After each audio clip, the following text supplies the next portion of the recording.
So welcome everyone. So glad you could join us here. My name's Linda, and you're going to be so inspired by this story. I have with me Ginger Brown. How are you doing today, Ginger? Good, thank you. Good. So we're going to hear an amazing story today. And it's incredible. And I want everyone who's listening today, all the viewers, if you find this encouraging at all, I hope that you'll subscribe to this channel. This is where you're going to hear some inspiring stories.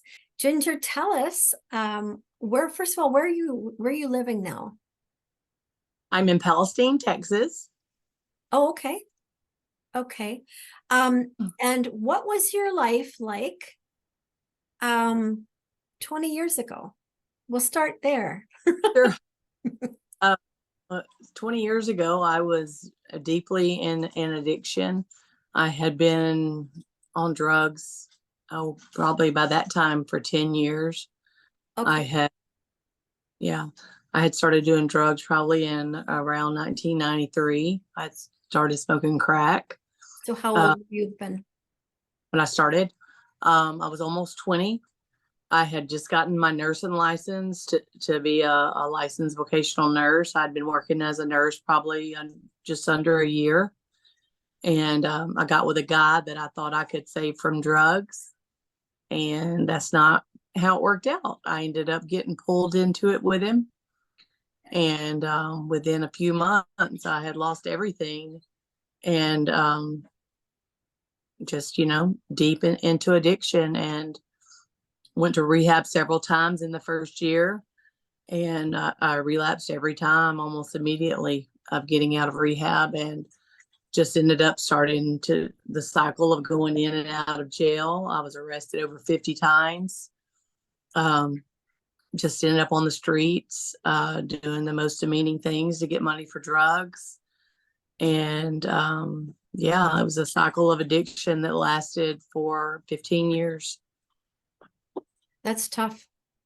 Yeah, it was. That is tough because when you say you lost everything, you did. I did. You did. Absolutely. Yeah. Yeah. Um, Now part of your story that you even had a child when you were in jail. I did. Yeah. I had already lost one daughter, custody of my first daughter to my ex-husband. And then I gave birth to my second daughter while I was in jail. Um, my mom ended up getting temporary custody of her while I went to do my time in prison. And by the time I got out, she was 14 months old. And I relapsed again shortly after getting out. And I was only out of prison for a couple of weeks before I was rearrested, and I was in jail and pregnant again. And after that time, I stayed clean for probably almost a year when I had that baby, and then I had a devastating relapsed again.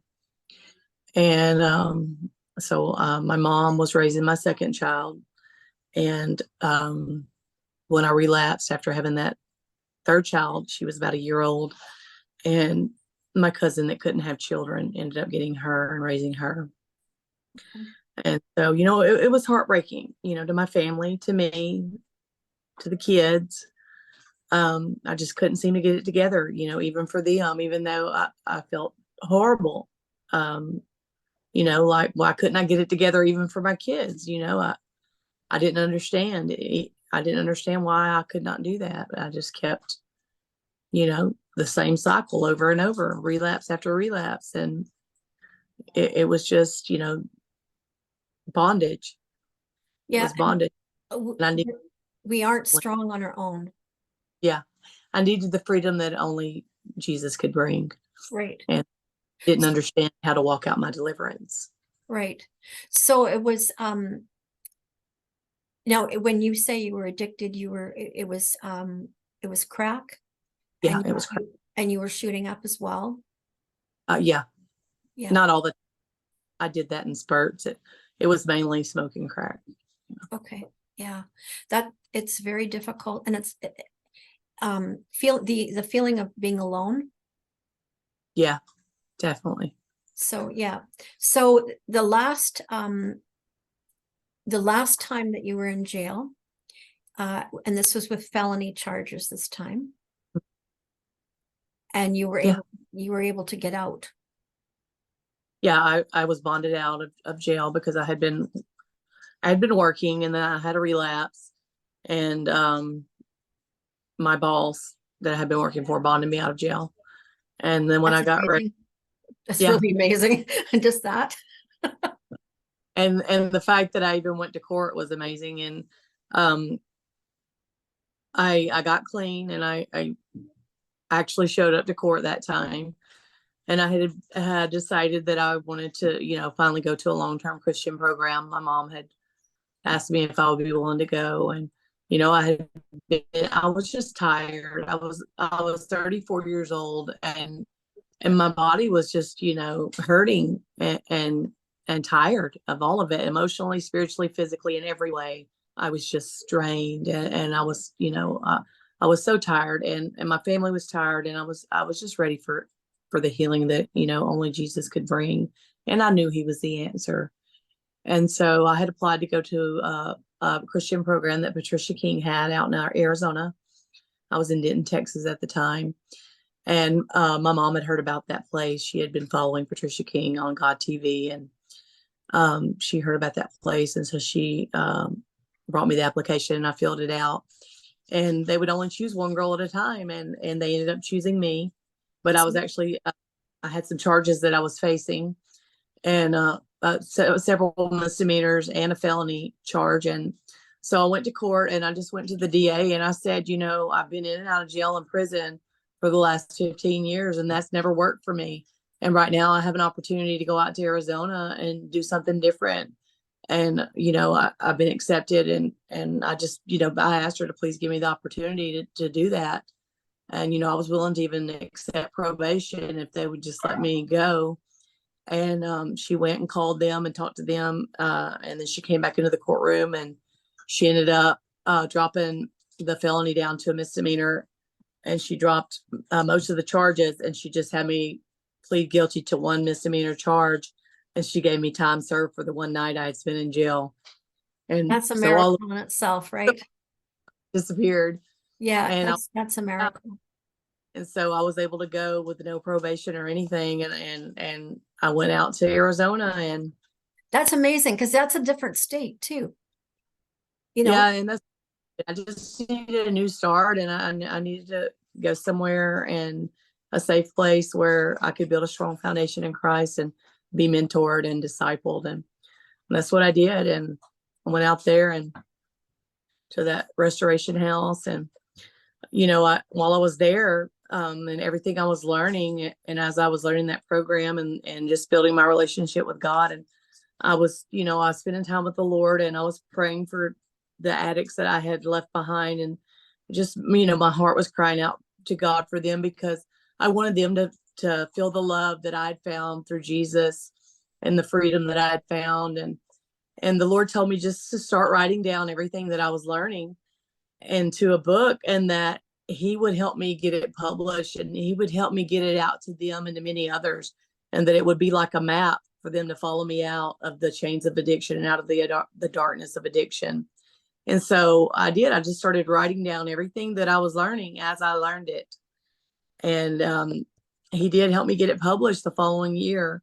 It's a 90-day devotional called Walk It Out. And so far, we've been able to get over 12,000 copies of this book in different prisons and rehab, and into the hands of people on the streets Well, to and help them. that's how we connected, because I found your Yeah. book in a bookstore in Kansas City, and then contacted you because I was Yeah. using it for some women that I was working with too. So yeah, Yeah. it was a great connection point. Just you had said about the power of love.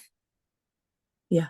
Just how, when you were actually on like in that 15 years of jail time and street time, how did you recognize love? Did you recognize love? Because often we're looking for love and we just don't recognize it, but it's right in front of us. So how did you see Yeah. it?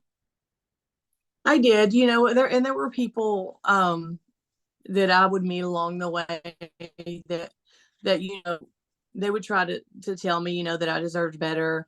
And I would have people that would allow me to go sleep if I needed somewhere to sleep, that would feed me if I was hungry, that would allow me to go take a shower at their house, or give me clean Wow. clothes.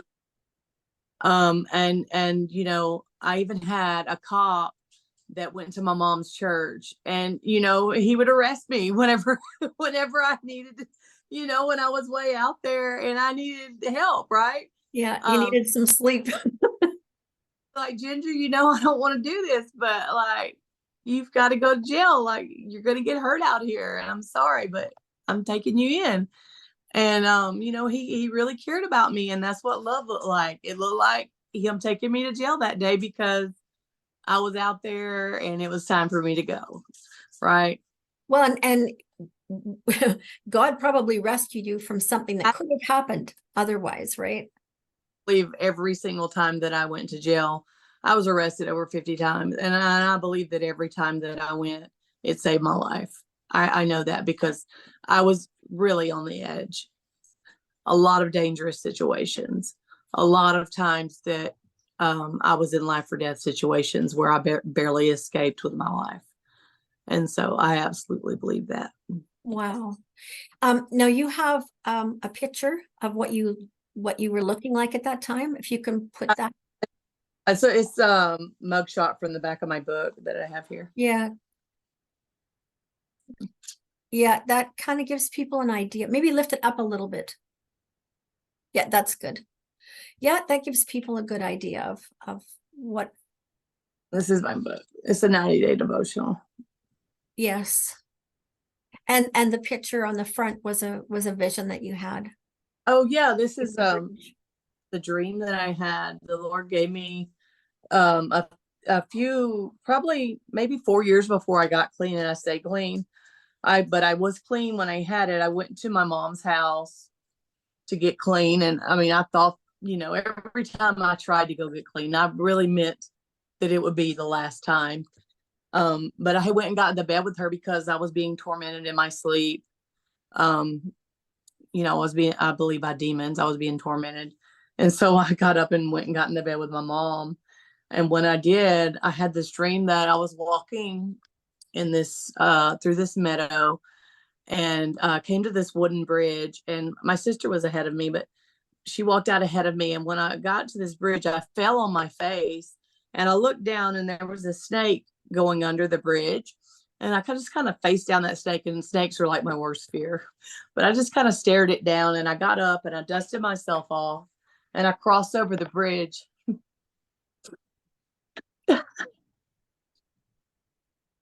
And on the other side of the bridge were piles and piles of silver. And silver represents redemption. On the other side of the bridge, I just began to pick up the piles and piles of silver, and I was telling my sister, "Look, Nikki, look at all of this silver. Do you see it? Do you see it?" And so I described my dream because I knew that when I faced down the snake, it represented my addiction. And I got to the other side of that bridge, and the piles of silver, it represented my redemption from the addiction. And so the Lord was showing me that I was going to overcome addiction.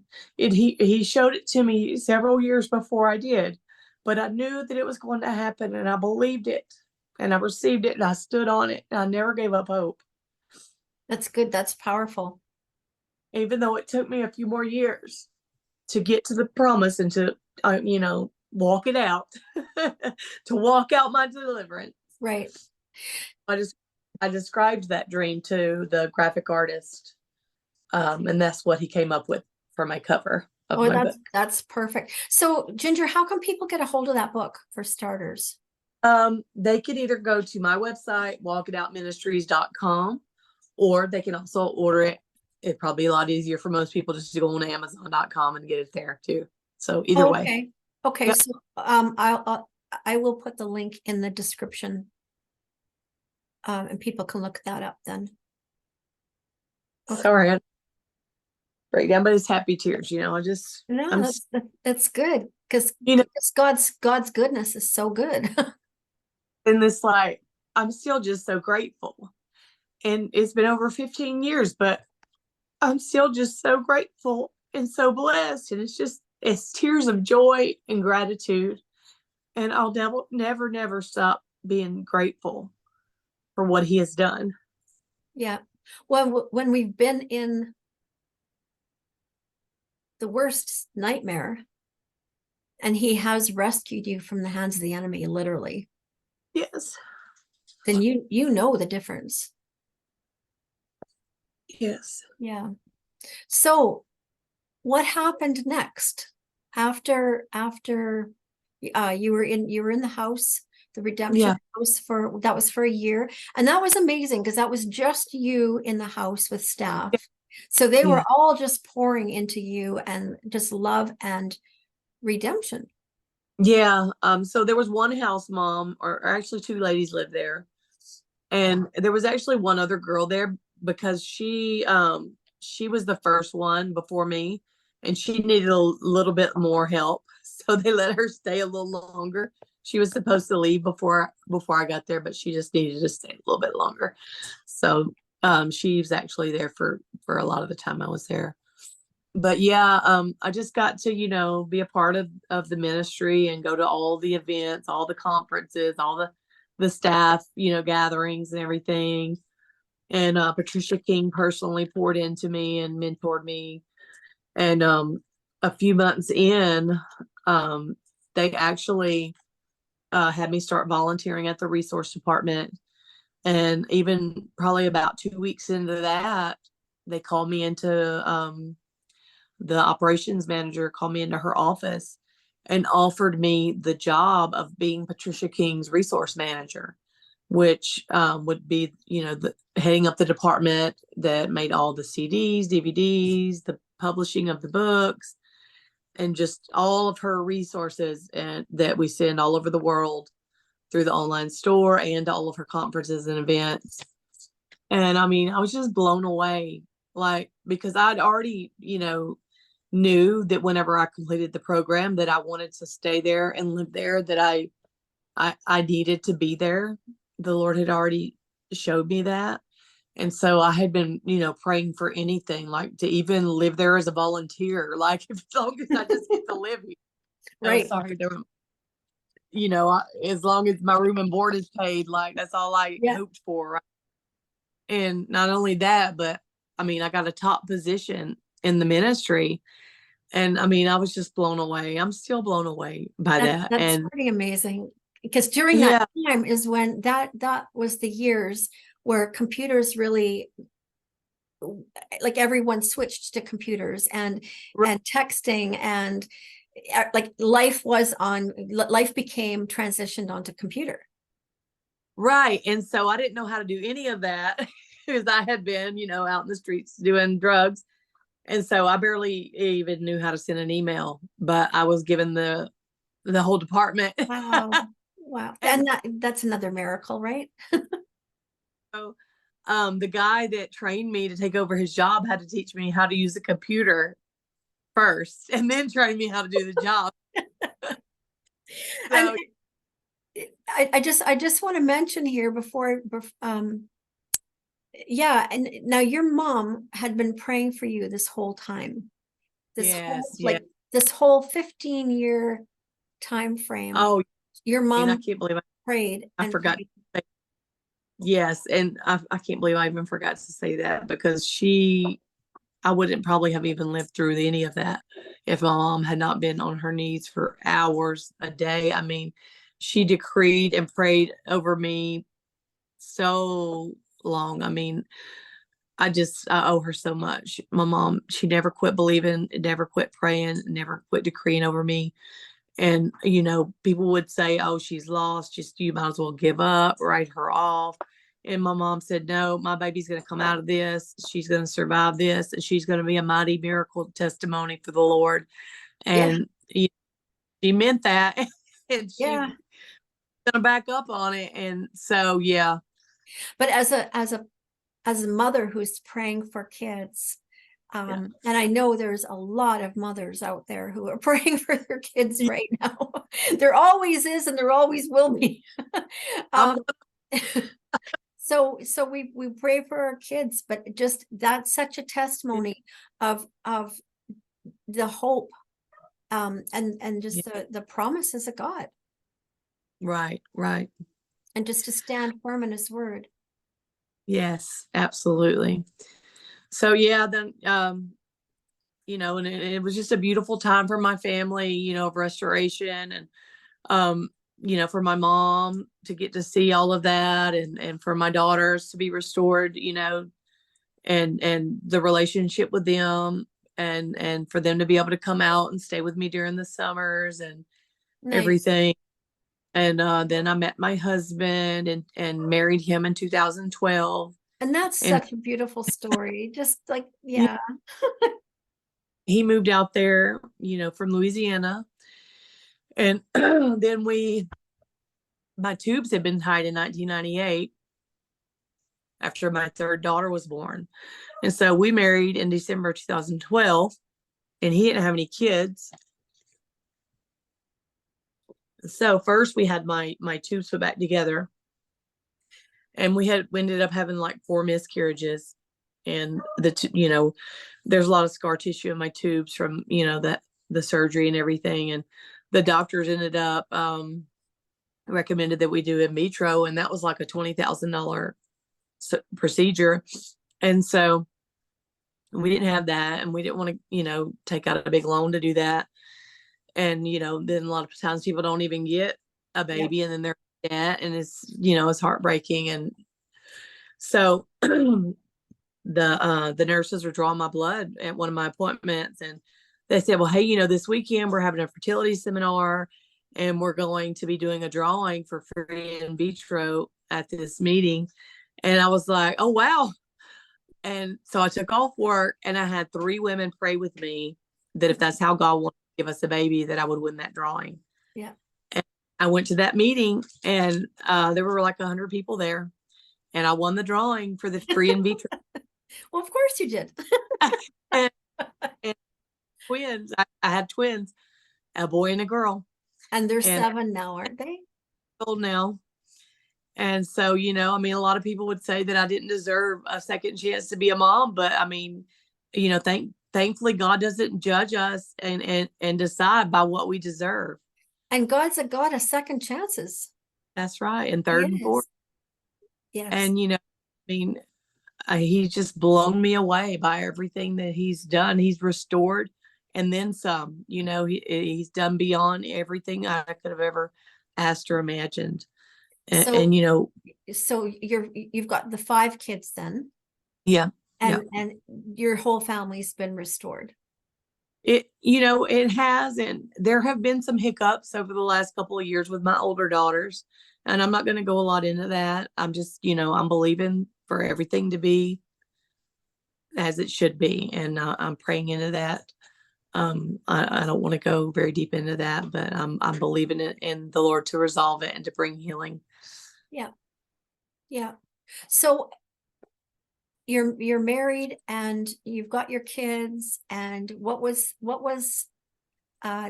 God's next step for you? Well, we moved back to Texas in 2017 so we could be closer to family because we didn't really have any family out in Arizona. And so for the first couple of years after we moved back here, I continued to work remotely for Patricia King.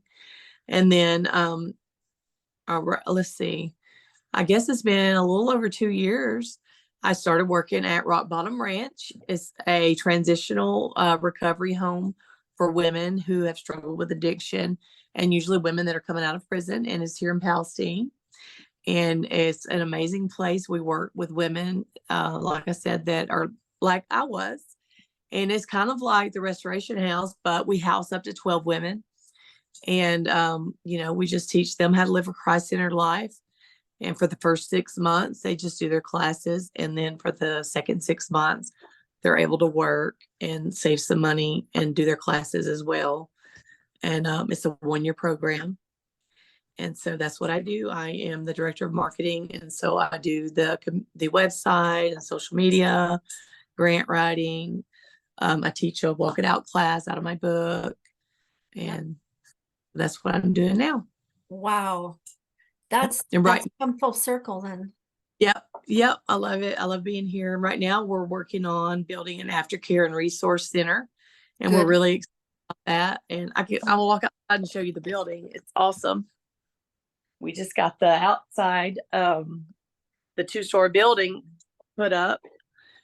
And we are working on getting the inside finished out.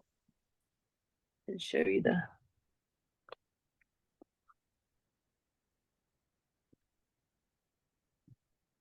this is our Rock Bottom Ranch van. So, This is the new 2-story building that we just put up. okay. And then this over here is our dorm building that we already had. Okay. This is our other building that we already had. But this is our huge building that we just put up right here. And then so we've got the outside all put up. But what we're working on now is trying to write a bunch of grants to finish out the inside, because see, the whole inside still has to be done. Okay. Like a computer technology lab where the girls, after they graduate, they'll be able to come and do their meetings here, and then they'll be able to do online college classes or whatever they need. You know, a lot of them, they don't have access to computers and all that, so they'll still be able to come here and do their classes. And then we're going to have like a resource center there where they can come get food, clothing, whatever they need, you know, and they'll have like where they can get a point system where if they attend so many aftercare meetings, then they can have vouchers to get food, clothes, laundry soap, whatever they need. So that encourages them to stay connected and come to their meetings. Sure. Yeah. Yeah. Yeah. So that's how you're pouring the love of God into them. Yeah. We have a really good success rate here. Long-term Christian programs have the highest success rate of any programs. Like for meth addiction, there's statistically a 2% recovery rate for people that ever go get help. For we have 15 graduates, and out of the graduates that we have connected to us, attend our meetings, and out of the 15, only 3 have had relapses. And out of those 3, each one of them reached out to us for help. Wow. And none of them have went back to jail or prison. Oh, that says a lot. Yeah. Yeah. So, I mean, I think that absolutely says a lot. And in my experience, like Teen Challenge and any other, 9-month to a year Christian programs, they always have the best success rates with addiction. Well, once we've met love, yeah, then it's hard to just walk away. Absolutely. When we've met the true love. Yeah. So if people are interested in the Rock Bottom Ranch, I'll put the link below in the description as well. Any final thoughts on all of this journey? Because God has just been so remarkably amazing and faithful and loving on you. It's such a beautiful, beautiful story. He has been good. Just, if anybody is struggling, if your loved ones are struggling, or if yourself is struggling, never give up. And I mean, all it takes is surrender. I mean, you just can't hold anything back. And the reason why I kept having relapse after relapse is because I kept holding little pieces back. I would try to give God 80% or 90% or 75% of my life. But as long as you leave the door cracked for the enemy, it's not going to work. You have to be willing to surrender 100% to God. And once you do that, then he's able to pour out, He's able to pour out his blessings on you and bring deliverance. And, you know, God can supernaturally set anybody free from anything, but we have to do the steps. We have to be able to walk it out. Yes. We have to deliverance by spending Yes. time, by spending time in prayer, by, you know, reaching out for help with the body of Christ when we need it, and by, you know, by surrendering everything to him, and just never, never, never give up on your loved ones or yourself. That's strong. And that's so important, because there's just I mean, God has a purpose and a plan for everybody. And That's the right. enemy just wants to steal, kill, and destroy. And this, like with addictions, it's just so prevalent right now. And so we know it's with God's love that's what's going to rescue. Yeah. Thanks so much, Ginger. And I will put all the links below. And it was just good to catch up again. Yes. Good talking with you. Yeah. Well, you take care, and yeah, God keep blessing you and your family. God bless you. And Thank you so much. Yeah. Have a And blessed day. if anyone is just encouraged with this this interview today and want to connect with Ginger, then yeah, go to the links in the description box. Subscribe to the channel and hear more stories like this one. And have a good day. Be blessed. Bye for now.